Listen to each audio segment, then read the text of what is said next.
court après le temps, mais le temps s'échappe.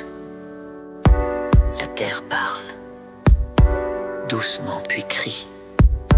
Elle souffle, s'épuise, et nous regarde. Que ferons-nous? Écoutez, ou détournez le regard. Ils disent la terre change, c'est naturel, c'est le cycle. Mais le cycle s'emballe, hors de ses rails, hors de nos livres. Les champs brûlent où poussaient autrefois des moissons dorées. Et là où l'eau s'étend, rien ne respire, tout se tait.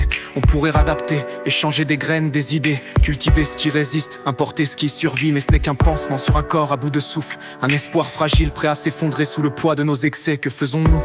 Réparer ou survivre? Changer le sol ou changer nos vies? La terre attend, en suspens, le choix d'un monde ou d'un néant.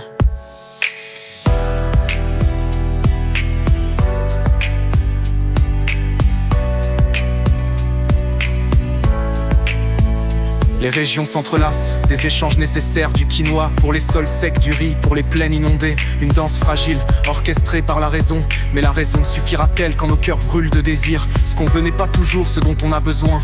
On consomme, on avale sans regarder les racines. Les cultures sont des miroirs, elles nous racontent. Changer les graines, c'est changer nos âmes. Mais sommes-nous prêts? Que faisons-nous? Réparer ou survivre? Changer le sol ou changer nos vies? La terre attend, en suspens, le choix d'un monde ou d'un néant. Et si on écoutait la terre, ses murmures, ses silences? Si on apprenait à échanger sans exploiter, à produire sans épuiser, à aimer sans posséder? Le monde entier en équilibre juste pour un instant.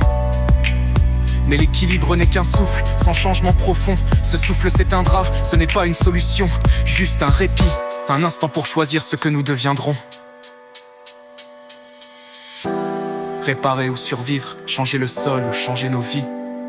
La terre attend, en suspens, le choix d'un monde ou d'un néant. Que ferons-nous quand il n'y aura plus de temps?